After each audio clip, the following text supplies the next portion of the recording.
കൊടാരിയിലേക്ക് പുറപ്പെടുകയാണ്. ആദ്യകാലത്തൊക്കെ 2012, 2013 ഏതാണ്ട് 2015 കാലം വരെ കൈലാസയാത്രയുടെ ആദ്യ ഘട്ടം എന്ന് പറയുന്നത് കൊടാരിയിലെ ഫ്രഞ്ച് ബ്രിഡ്ജ് കടക്കുന്നതാണ്. 2015 ശേഷം ഇവിടുത്തെ നേപ്പാളിലെ ഒരു ഭൂമികുലുക്കമൊക്കെ വന്നതിന് ശേഷം പിന്നീട് കൊടാരി എന്ന മാർഗം ആരും ഉപയോഗിക്കാറുണ്ടായിരുന്നില്ല. പകരം കെയ്റോങ് വഴിയാണ് 2019 മോക്ഷയുടെ കൈലാസയാത്രയൊക്കെ കെയ്റോങ് വഴിയായിരുന്നു. അവിടെ നിന്നായിരുന്നു എമിഗ്രേഷൻ ക്ലിയറൻസ് ഒക്കെ.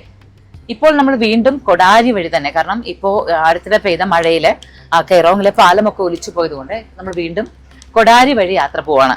നമ്മൾ ഇത്ര കാലം കഴിഞ്ഞിട്ട് വീണ്ടും ഒരു ഏതാണ്ട് ഒരു 12 വർഷം കഴിഞ്ഞ് വീണ്ടും കൊടാരിയിലേക്ക് പോവാണ്. അതിൻ്റെ ഒരു ആകാംക്ഷയുണ്ട്. പിന്നെ എല്ലാം ഒപ്പമുള്ള യാത്രികരെല്ലാം തന്നെ ആദ്യമായി കൈലാസയാത്ര വരുന്നവരാണല്ലോ. എല്ലാവരും ഇന്നലെ വൈകുന്നേരം തന്നെ ഞങ്ങൾ പ്രത്യേകമായിട്ടുള്ള സത്സംഗമൊക്കെ നടത്തി, പ്രാർത്ഥന നടത്തി. ഇന്ന് പ്രഭാതത്തിൽ എല്ലാവരും ഒരു 5 മണിയായപ്പോൾ തന്നെ തയ്യാറായി. 6 മണിയോടുകൂടി ബ്രേക്ക്ഫാസ്റ്റ് കഴിച്ച് ഞങ്ങൾ കൊടാരിയിലേക്ക് പുറപ്പെടാൻ തയ്യാറായി. 6:30 പുറപ്പെടണം എന്നാണ് പറഞ്ഞത്. പക്ഷേ പുറപ്പെട്ട് വന്നപ്പോഴേക്കും ഏതാണ്ട് 7:30 നേപ്പാളി ടൈം ആണെന്ന് തോന്നുന്നു. ഇപ്പോൾ 7:31 അപ്പോൾ പുറപ്പെടുകയാണ്. ഒരു 3 മണിക്കൂർ യാത്ര എന്നാണ് ഗൂഗിൾ മാപ്പിൽ കാണിക്കുന്നത്. പക്ഷെ അതിലും കൂടുതൽ എടുക്കാൻ സാധ്യതയുണ്ട്. കാരണം വെച്ചാൽ റോഡുകളൊക്കെ അങ്ങനെയാണ്, അത്രയും റോഡേ ഇല്ലാത്ത ഒരു വഴികളാണ്. അപ്പോൾ ഓഫ് റോഡ് ഒരു യാത്രയാണ് ഇനി ഉള്ളത്. അങ്ങനെ പൊയ്ക്കൊണ്ടിരിക്കുകയാണ്. ശരിക്കും കൊടാരി കഴിഞ്ഞ് നമ്മൾ ഫ്രണ്ട്ഷിപ്പ് ബ്രിഡ്ജിലെത്തി. അവിടെ നിന്ന് എമിഗ്രേഷൻ ക്ലിയറൻസും കിട്ടിക്കഴിയുമ്പോഴാണ് ഒരാളുടെ കൈലാസ യാത്ര സാധിക്കുന്നു എന്നുള്ളത് ഉറപ്പിക്കാനാകുന്നത്. അപ്പോൾ അതിനുള്ള പോക്കിലാണ്. എല്ലാവരുടെയും മനസ്സ് പ്രാർത്ഥനാ നിർഭരമാണ്.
സപ്തകോശി എന്ന നദിയുടെ ഒഴുക്ക് വീണ്ടും കാണുകയാണ്. എത്ര നേരമായെന്നറിയോ? സപ്തകോശിയുടെ തീരത്തു കൂടിയാണ് നമ്മുടെ യാത്ര. കാഠ്മണ്ഡുവിൽ നിന്ന് പുറപ്പെട്ട് ഇപ്പോൾ ഏതാണ്ട് ഒരു 3.5 മണിക്കൂർ ആയിട്ടുണ്ട്. അപ്പോൾ നമ്മൾ തത്തോപാനി എന്ന സ്ഥലത്തെത്തി. വഴിയിലൂടെയുള്ള യാത്രയെക്കുറിച്ച് ഒന്നും പറയാതിരിക്കുക തന്നെയാണ് നല്ലത്. കാരണം പലയിടത്തും റോഡില്ല. അതുപോലെ തന്നെ റോഡിൽ തന്നെ വലിയ കുഴികൾ, പിന്നെ വരുന്ന വഴിയിൽ തന്നെ വെള്ളച്ചാട്ടം, റോഡിലേക്ക് വെള്ളച്ചാട്ടം. വളരെ പരിശീലനമുള്ള ഒരു ഡ്രൈവർക്കല്ലാതെ ഈ വഴിയിലൂടെ ഓടിച്ചു വരാനേ ആവില്ല. ശരിക്കും വാഹനത്തിനുള്ളിൽ ഇരുന്നു കൊണ്ട് ഈ ഒരു വിശേഷത്തെ കുറിച്ച് പറയണമെന്ന് വിചാരിച്ചുവെങ്കിലും ഇരിക്കുന്നിടത്ത് നമുക്കൊന്ന് എണീക്കാൻ പോലും പറ്റാത്ത രീതിയിലുള്ള ചലനങ്ങളോട് കൂടിയിട്ടുള്ള ഒരു യാത്രയാണ്. ആ സമയത്ത് ഇന്ദ്രമതി എന്ന് പറഞ്ഞിട്ടൊരു പുഴ കണ്ടു. ഇന്ദ്രമതി എന്നുള്ളൊരു പുഴയും ആ പുഴയ്ക്ക് നടുവിലായിട്ട് കപാലേശ്വര മഹാദേവന്റെ ഒരു ക്ഷേത്രവും. ഗംഭീര കാഴ്ചകളായിരുന്നു കേട്ടോ ഈ വഴി മുഴുവനും. ഒന്നാമത് നമുക്ക് ആ ഹിമാലയത്തിന്റെ ഒരു ഹരിതഭാവം കാണുമ്പോൾ തന്നെ മനസ്സുണരും. പിന്നെ പുഴയുടെ ശബ്ദവും. ഇപ്പൊ ഇന്ദ്രമതി നദി കഴിഞ്ഞ് കുറച്ചുകൂടി കഴിഞ്ഞപ്പോൾ പലതരം പാലങ്ങൾ, ഇരുമ്പ് പാലങ്ങളുണ്ട്, ചെറിയ ചെറിയ തടിപ്പാലങ്ങൾ, ഇതെല്ലാം വണ്ടി കടന്നു വരുന്നതാണ്. ഇതെല്ലാം കഴിഞ്ഞപ്പോൾ നമ്മൾ തത്തോപാനിയിൽ എത്താണ്. തത്തോപാനിയിൽ ഇത് സപ്തകോശി നദി, ഇവിടെ പറയുന്നത് ബട്ടേക്കോശി എന്നാണ്. ബട്ടേക്കോശി നദിയെ തന്നെയാണ് നമ്മൾ കണ്ടുകൊണ്ടേയിരിക്കുക. ഈ കുറച്ചുകൂടി ദൂരം ചെന്ന് കഴിഞ്ഞാൽ ബട്ടേക്കോശിയുടെ ഒരു വശം നേപ്പാളും മറുവശം ടിബറ്റുമായി മാറും. ഇപ്പോ മറുവശം മുഴുവനും നിബിഡ വനമാണ്. ഈ നിബിഡ വനങ്ങളിൽ ഇപ്പോഴും സന്യാസിമാർ, അവധൂതന്മാർ, അല്ലെങ്കിൽ ഒരു മലയിൽ നിന്ന് ഒരു മലയിലേക്ക് പറന്നു പോകാൻ കെൽപ്പുള്ളവർ താമസിക്കുന്നുണ്ട് എന്നാണ് കരുതപ്പെടുന്നതെന്ന് പറഞ്ഞുകൂടാ ശരിക്കും. 2012-ലും 2013-ലുമുള്ള യാത്രയിൽ അത്തരത്തിൽ ചിലരൊക്കെ പറന്നു പോകുന്നില്ലേ എന്ന് കാണുന്നത് പോലെ ഒരു നമ്മൾ ഈ കാണില്ലേ ടിബറ്റൻ സന്യാസിമാരുടെ തെളിഞ്ഞ ഒരു ചുവന്ന നിറത്തിലുള്ള വസ്ത്രം, മഞ്ഞയും ചുവപ്പും ചേർന്ന വസ്ത്രം, അതിങ്ങനെ പറന്നു പോകുന്നത് പോലെ ഒരു അനുഭവം ഞങ്ങളിൽ കുറച്ചു പേർക്ക് ഉണ്ടായിട്ടുണ്ട്. ഇന്നും മോക്ഷയുടെ ലോഗോ നമ്മൾ ചെയ്തിരിക്കുന്നത് അങ്ങനെയാണ്. ആ പറന്നു പോകുന്ന ആ വസ്ത്രം, അതിലേക്ക് നീല നിറം, ആകാശത്തിന്റെ നിറം ചേർത്തപ്പോഴാണ് മോക്ഷയുടെ ലോഗോ ഉണ്ടായത്. ഏതായാലും ബട്ടേക്കോശിയുടെ തീരത്ത്, സപ്തകോശിയുടെ തീരത്ത് ഇങ്ങനെ ഇരിക്കാനാകുന്നതും ഈ പുഴ പറയുന്നത് കേൾക്കാനാകുന്നതും ഒക്കെ ഒരു ജന്മസുഹൃതം തന്നെയല്ലേ.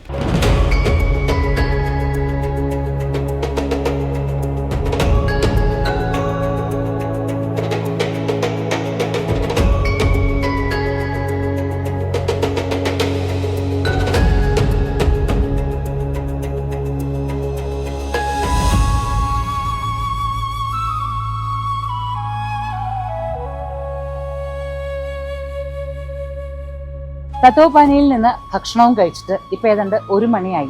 നമ്മൾ തത്തോപാനിയിൽ എത്തിയത് 11 മണിയൊക്കെ ആകുമ്പോൾ. അത് കഴിഞ്ഞ് ഭക്ഷണം എല്ലാം കഴിച്ച് കുറച്ചു നേരം അവിടെ ഇരുന്ന് ഇപ്പൊ നമ്മൾ മെല്ലെ കയറ്റം കയറി തുടങ്ങി. 1 മണിയായിരിക്കുന്നു. തത്തോപാനിയിൽ നിന്ന് ഏതാണ്ട് ഒരു 2 കിലോമീറ്ററോളം വീണ്ടും വണ്ടിയിൽ വന്നിട്ട് പിന്നെ ബസ് പോകാത്തൊരു ഏരിയ ആണ്, അവിടെ നമ്മൾ നടക്കണം. അപ്പൊ നമ്മൾ ഡഫിൾ ബാഗ് എല്ലാം പ്രത്യേകം ഒരു വണ്ടിയിൽ ട്രക്കിലാക്കി അവർ മുകളിലേക്ക് കൊണ്ടുവരും. അതിന് നമ്മൾ ഒരു ബാഗ് കൊണ്ടുപോകുന്നതിന് 350 രൂപ ഇന്ത്യൻ റുപ്പി കൊടുക്കണം. നമ്മുടെ ബാക്ക് പാക്ക് നമ്മൾ തന്നെ ചുമന്ന് കൊണ്ടുപോകണം. ബാക്ക് പാക്ക് തീരെ ചുമക്കാൻ പറ്റില്ല എന്നുണ്ടെങ്കിൽ അത് ചുമക്കാനായിട്ട് ചില സ്ത്രീകൾ നമ്മളെടുത്ത് വരും കേട്ടോ. നമ്മളെപ്പോഴും പറയാറുണ്ട്, മുമ്പത്തെ കൈലാസ യാത്രയിലൊക്കെ പറഞ്ഞിട്ടുണ്ട്, നേപ്പാളിലെ സ്ത്രീകൾ, പ്രത്യേകിച്ച് ഈ മലകളിൽ താമസിക്കുന്ന സ്ത്രീകൾക്ക് നല്ല ശക്തിയാണ്. ചെറിയ കുട്ടികളെയൊക്കെ കയ്യിൽ വെച്ചുകൊണ്ട് അവർ 10ഉം 15ഉം ബാഗൊക്കെ ഒരേ സമയം തൂക്കിക്കൊണ്ട് പോകുന്നത് നമുക്ക് കാണാം. അപ്പോൾ നമുക്ക് പക്ഷേ നമ്മുടെ ബാക്ക് പാക്ക് തന്നെ തൂക്കിക്കൊണ്ട് നടക്കാൻ ഇച്ചിരി ബുദ്ധിമുട്ടാണ്. കുറച്ചു ദൂരം നടക്കാനുണ്ടെന്നാണ് പറഞ്ഞത്, 1.5 കിലോമീറ്ററോളം. അങ്ങനെ കൊട്ടാരി എന്ന ആദ്യത്തെ ലക്ഷ്യത്തിലേക്ക് ഏതാണ്ട് എത്തിക്കൊണ്ടിരിക്കുന്നു.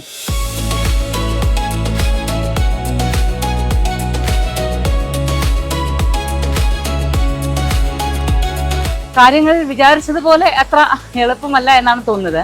മുൻപൊക്കെ കൊടാരിയിൽ വരുമ്പോൾ നമുക്കൊരു 1 കിലോമീറ്റർ നടക്കാനുണ്ടെങ്കിലും അതിങ്ങനെ സാധാരണ റോഡിലൂടെയുള്ള കയറ്റമായിരുന്നു. പക്ഷെ ഇപ്പൊ നോക്കുക, ഈ പാലമൊന്നും ഇല്ലാത്തത് കൊണ്ട് നമ്മളെല്ലാവരും ബാക്ക് പാക്കും എടുത്ത് അത്രയും കയറ്റം കയറി പോകണം. നമ്മുടെ മോക്ഷ ടീമിലുള്ളവരാണ് ആ കയറിക്കൊണ്ടിരിക്കുന്നത്. ഇത്രയും കയറി വേണം നമുക്ക് മുകളിലെത്താൻ. നല്ലൊരു സുന്ദരമായ സ്ഥലമാണ്. ഒരു വഴി കൂടി സപ്തകോശി ഒഴുകുന്നുണ്ട്. മുകളിൽ നിന്ന് വെള്ളച്ചാട്ടങ്ങൾ വരുന്നത് കാണാം.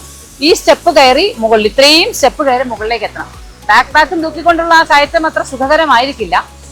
എങ്കിലും ഇത്തവണ നമുക്ക് ആദ്യം തന്നെ പറഞ്ഞിരുന്നു, ഒന്നും നമുക്ക് പറയാൻ പറ്റില്ല, അനിശ്ചിതത്വങ്ങൾ ഒരുപാടുണ്ട്, വഴി എന്ത് വഴി കൂടെ പോകുന്നു ഒക്കെ ഉള്ളതിനകത്ത് ഒരുപാട് ബുദ്ധിമുട്ടുണ്ടെന്ന് പറഞ്ഞിരുന്നു. ഏതായാലും നമുക്ക് കയറി തന്നെ നോക്കാം ഈ വഴി.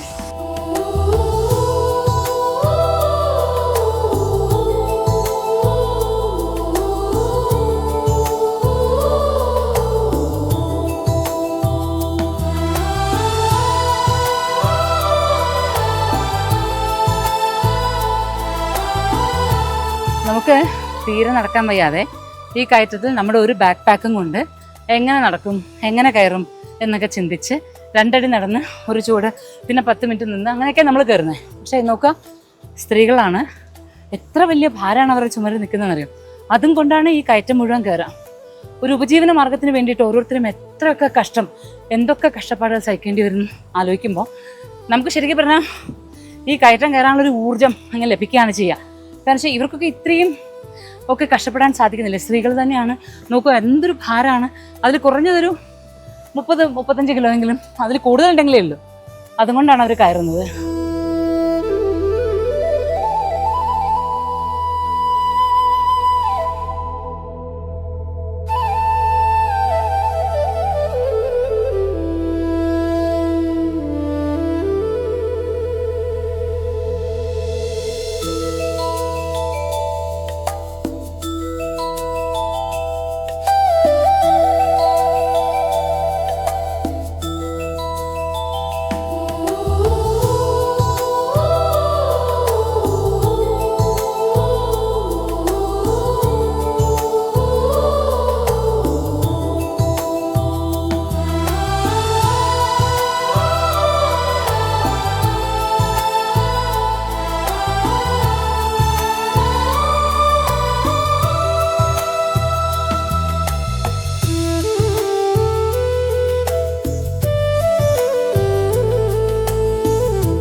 സംഭവബഹുലമായ ഒരു ദിവസത്തിന്റെ വൈകുന്നേരത്തിലേക്ക് എത്തിയിരിക്കുകയാണ്. നമ്മൾ കൊടാരിയിൽ വെച്ച് കണ്ടുവല്ലോ വലിയൊരു മല കയറാനുള്ളത്. ആ മല അത്യാവശ്യം നല്ല കഷ്ടപ്പെടുത്തുന്ന ഒരു മല തന്നെയായിരുന്നു. കയറാൻ നല്ല ബുദ്ധിമുട്ടായിരുന്നു.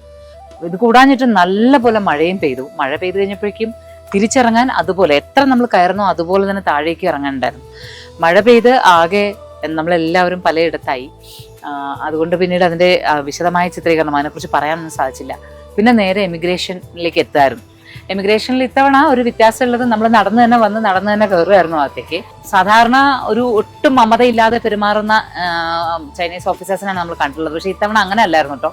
വലിയ കുഴപ്പമുണ്ടായില്ല എങ്കിലും ഏകദേശം ഒരു ഇന്ത്യൻ സമയം 4:15 ഞങ്ങൾക്ക് എമിഗ്രേഷനെല്ലാം നമ്മുടെ ഗ്രൂപ്പിലെ എല്ലാവർക്കും 103 പേർക്കും എമിഗ്രേഷൻ ക്ലിയറൻസ് കിട്ടി. ഞങ്ങൾ പുറത്തേക്ക് എത്തി.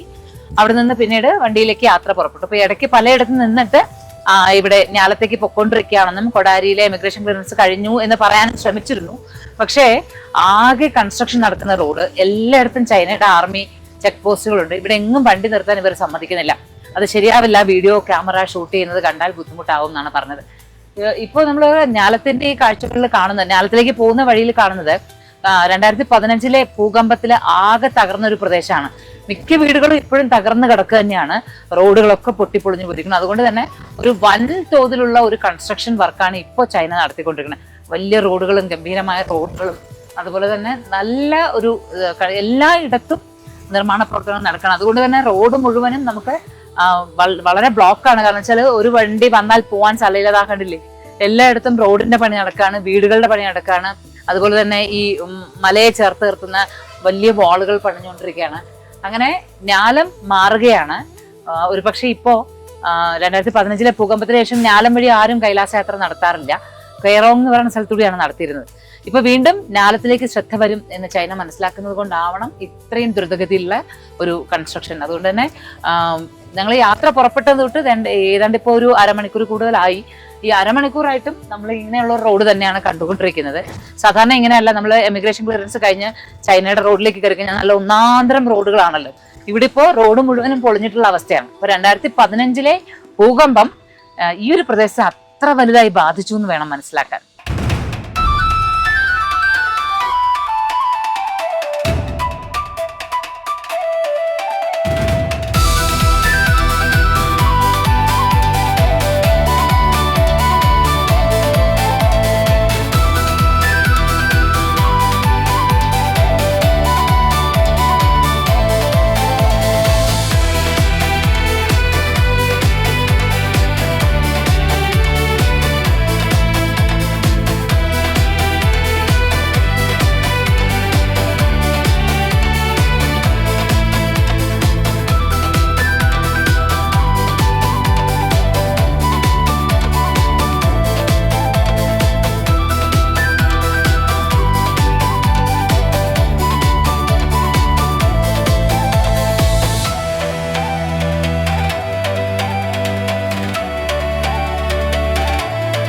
ഇതുപോലൊരു സമയം ജീവിതത്തിൽ ഒരിക്കലും വന്നിട്ടില്ല.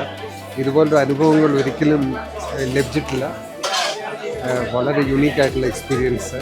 ഈശ്വരനെ അടുത്തറിഞ്ഞ് ധ്യാനങ്ങളും സത്സംഗങ്ങളുമായിട്ടുള്ള യാത്ര.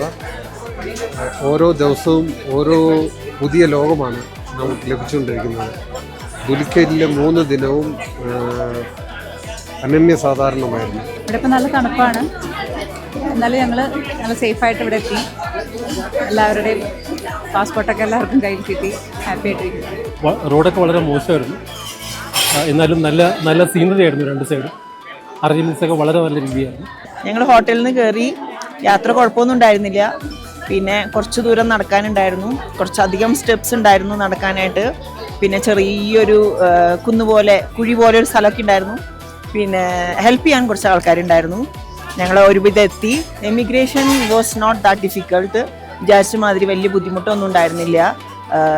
ക്ലിയറൻസ് ചെയ്യാനും പിന്നെ അവിടുത്തെ ആൾക്കാരൊക്കെ വളരെ നല്ല ബിഹേവിയർ ആയിരുന്നു.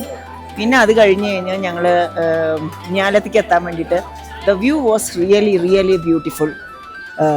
പിന്നെ ഞങ്ങളിവിടെ എത്തി, ഹോട്ടലിലെത്തി. ചെറുതായിട്ടൊരു തണുപ്പുണ്ട്. അപ്പം ഞാൻ UK ബേസ്ഡ് ആയതുകൊണ്ട് അത്രയ്ക്ക് എനിക്കങ്ങനെ ഫീൽ ആവുന്നില്ല. പക്ഷെ അവിടെ ഇവിടെയൊക്കെ നോക്കുമ്പോൾ എല്ലാവർക്കും നല്ല തണുപ്പ് ഫീൽ ആവുന്നുണ്ട്.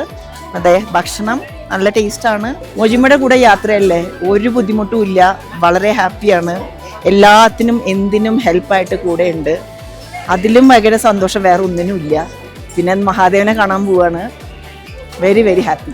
നല്ല മഴയും, പക്ഷേ ആ മഴയൊക്കെ അതിജീവിച്ച് ഞങ്ങൾ നല്ല റോഡും നല്ല ട്രാഫിക് ഒന്നും, നല്ല ഒരു ബസ്സും സർവീസും നല്ലതായിരുന്നു.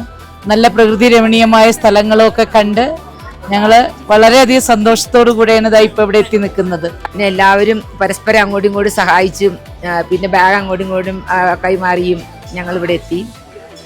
ഇവിടെ വന്നിട്ടാണെങ്കിലും നല്ല തരത്തിലുള്ള ഫുഡ് കിട്ടി. ഉച്ചയ്ക്ക് നല്ല ഫുഡായിരുന്നു. നമ്മളിപ്പോൾ ഇവിടെ എത്തി, ഭക്ഷണം കഴിച്ചു എല്ലാവരും. ഇനിയിപ്പോൾ ഇവിടെ താമസിക്കുകയാണ് ഇന്ന്. നാളെ നമ്മൾ സാഗയിലേക്ക് പോകും. അവിടെ 2 ദിവസം സ്റ്റേ ഉണ്ട്. വളരെ ഹൃദ്യമായ അനുഭവങ്ങളായിരുന്നു ഇതുവരെയെല്ലാം. കുഴപ്പമൊന്നും ഉണ്ടായിരുന്നില്ല. ഇന്നത്തെ പിന്നെ നമ്മൾ പ്രതീക്ഷിച്ചു, നേരത്തെ നമുക്ക് പറഞ്ഞിരുന്നതാണ്. അതുകൊണ്ട് നമ്മൾ കുറച്ചൊക്കെ അത് എക്സ്പെക്ട് ചെയ്തിരുന്നു. എന്നാലും കുഴപ്പമില്ല, ഒന്നും മോശമായ. എല്ലാവരെയും മഹാദേവൻ അനുഗ്രഹിച്ച് ഇവിടം വരെ കൊണ്ടെത്തിച്ചിട്ടുണ്ട്. ഇനി അങ്ങനെ തന്നെ അവിടം വരെ കൊണ്ടെത്തിക്കും. Mochita's Moksha, Journey to the Self.